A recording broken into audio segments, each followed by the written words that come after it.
My name is Akanja. I'm a professional pianist and piano teacher. In this video, we're going to talk about octaves. When I was a student, I really hated playing the octaves. In the past, playing octaves used to stress me out when certain pieces have octaves. It made my performance more challenging to play, and it adds a bit of stress to my performance. But now, I come to love them, and I can play them well with confidence. But it took me a long time to figure it out the right way to do it. At first I thought, maybe my hand is small, but my hand can easily reach the octaves. But then I had a moment of realization that octaves mainly involving using your wrist, elbow, and palm. After finding the right technique, octaves become one of my favorite techniques or scales to play. If analyzing octaves in music is just interval between two notes that are 8 ditonic scales degrees apart, we primarily use our first and the fifth finger, and sometimes students opt for the first and the fourth fingers, depends on their hand size. The beauty of octaves lies in playing these two fingers simultaneously, which provide a sense of balance in our hand. Octaves should ideally be a comfortable technique for us. The first and the fifth finger serves anchor point, helping to balance our hands as fingers. Now I came to this question. If the first and the fifth finger are well balanced when we press together, try to press now. Why do so many students struggle with octave playing? After thinking and analyzing, I came to this answer. Piano octave techniques involve 3 types of octaves. First, scales octave, mixing octave, and the jumping octave. If you want to really master your octave, you can't ignore mixing octave or jumping octave or the scales octave. You have to practice them together. And also, the moment when you're playing octave, you have to analyze the way octave how it's written on your pieces. So basically what I mean, we should adapt our hand positioning to align with the specific way octaves are written in the pieces that you are playing. In order to determine the correct hand position for playing octaves, it's beneficial to visualize the octaves melody as a diagram shapes. Here is the 3 examples that I make diagram shapes. Please have a look. To make you more understand, now I will move to the demonstration. Let's start with example number 1, scales octave technique. I'm going to show examples from Chopin Ballade number 1. So let's play for me. Let's start to play.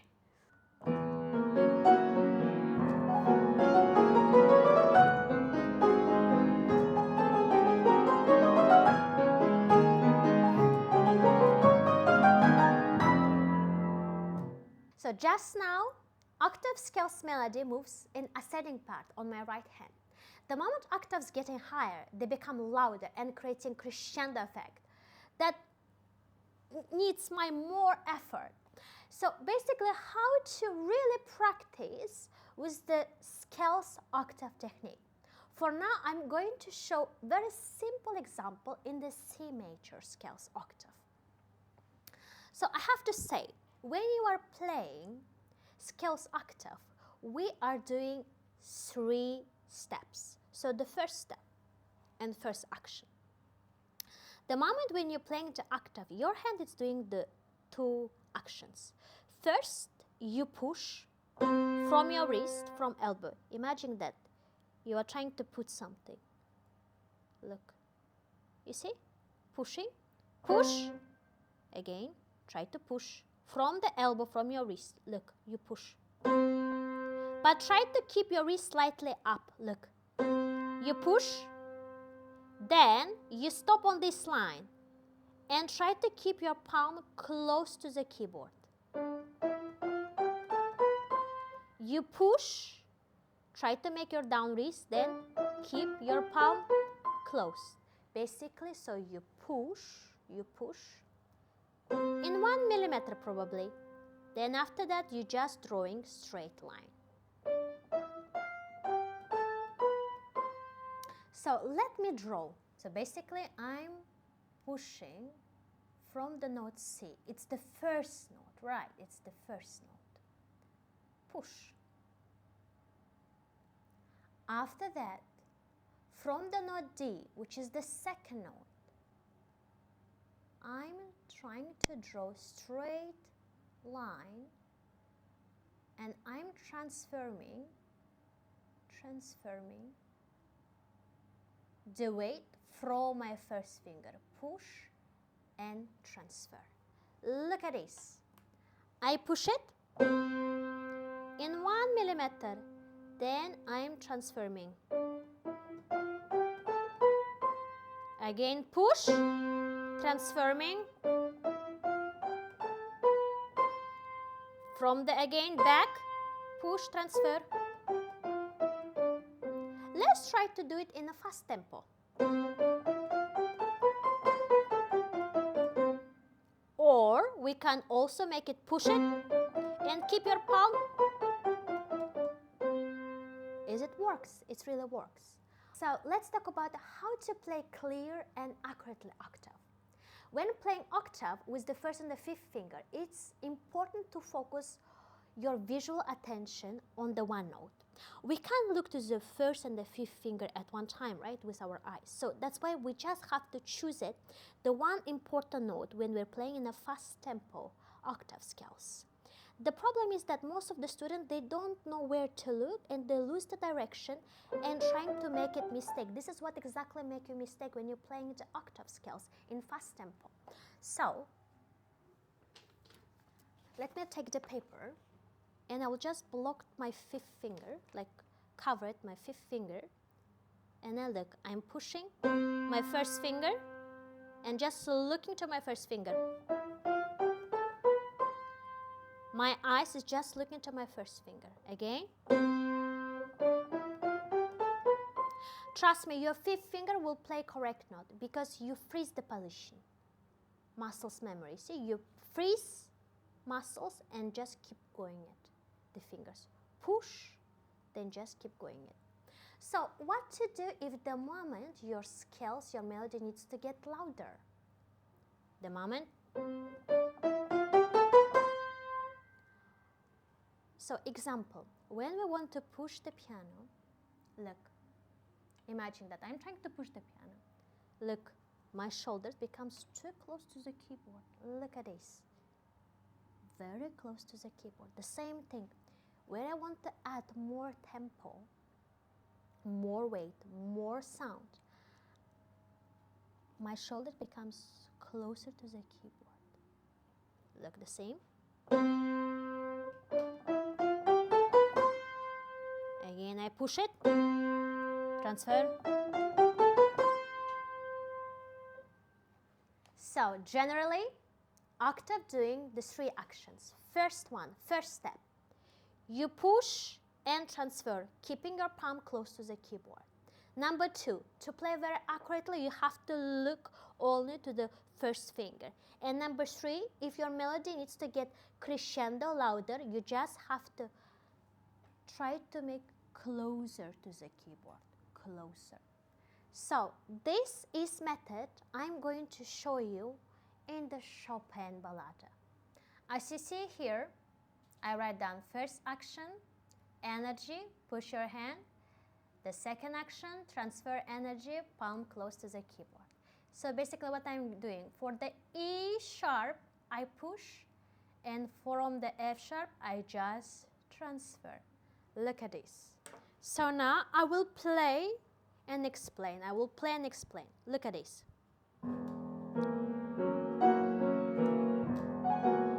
Push, and I'm going to keep my palm close to the keyboard.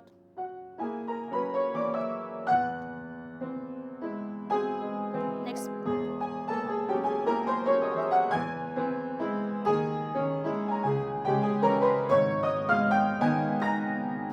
here. So look again.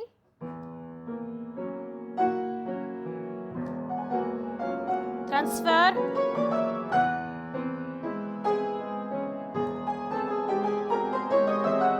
Push it.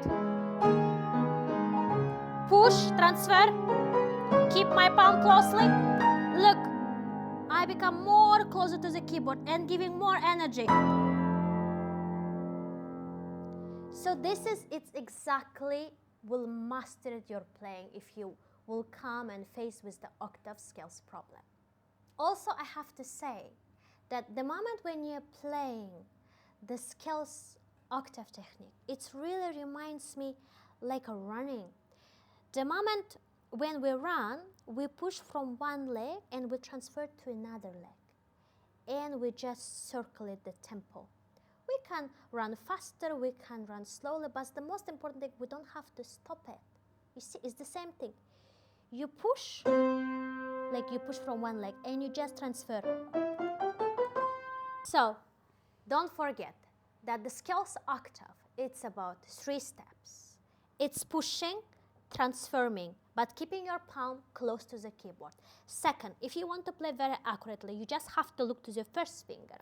Then number 3 steps, if you want to make it louder sound, crescendo, you just have to add and come to closer to the keyboard.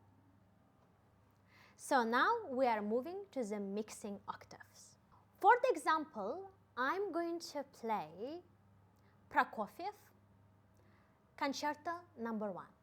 As you see, I made this diagram. So basically, this is AA, this is C, D, E, and this to the note G, and this is to here. So look, I pointed, just playing straight. Then I transfer again, the same, my palm is close. Then I push it. Transfer, push it, keep my palm closely.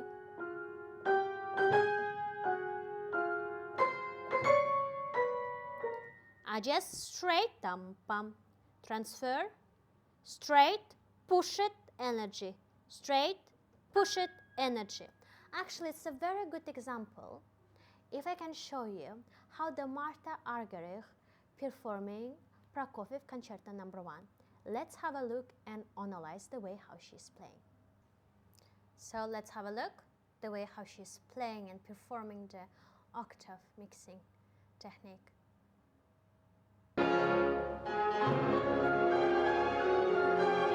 Look, she's pushing and transforming. Look, she's pushing and transforming. As you see that.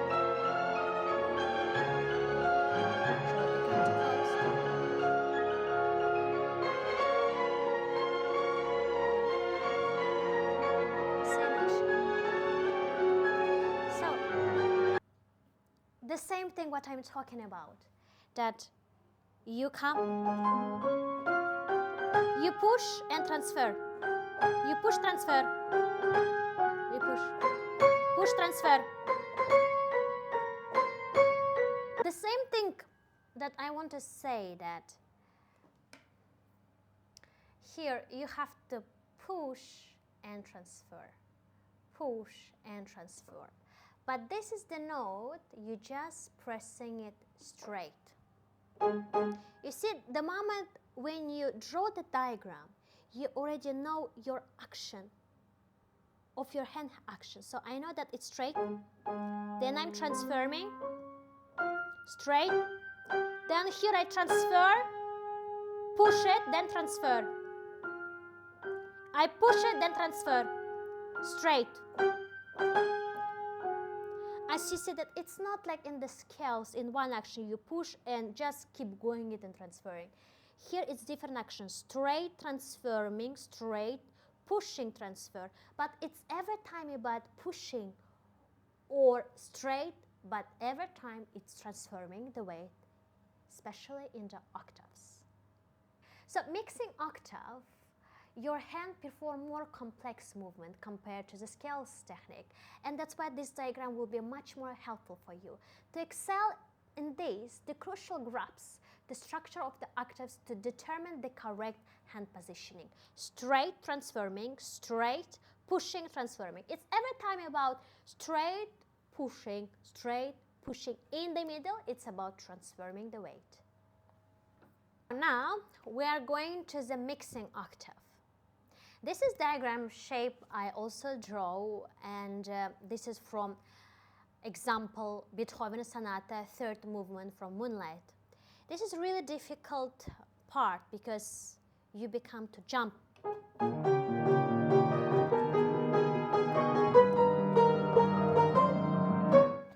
It's very difficult here.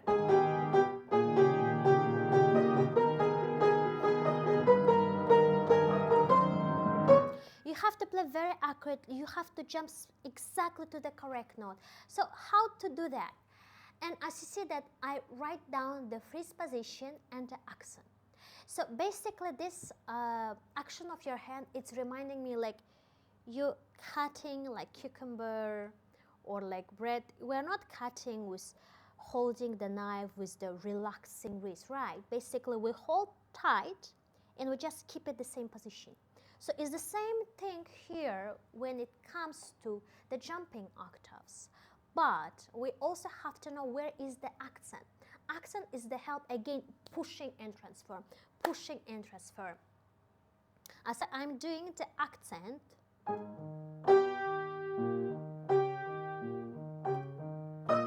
freeze position,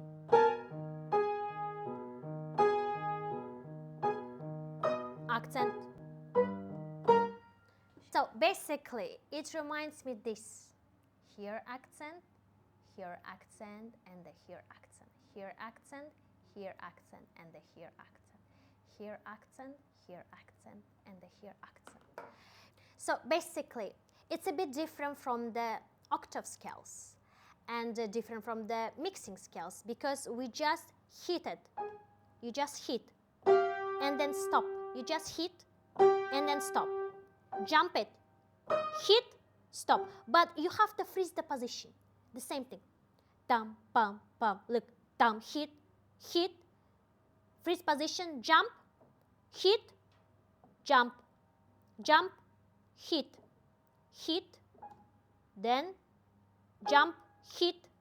So it means hit, hit, freeze position, jump, hit, jump, jump, hit, hit, jump, hit, jump, jump, hit, hit, dum, pam, pam. So it means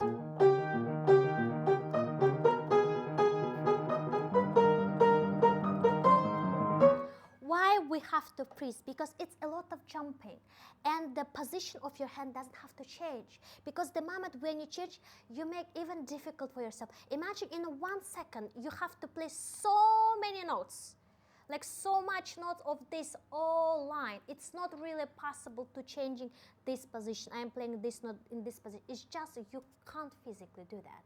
That's why you just have to keep one position and then just freeze it. The accent and hitting will help for you to understand what is important on it and where is your direction. So again.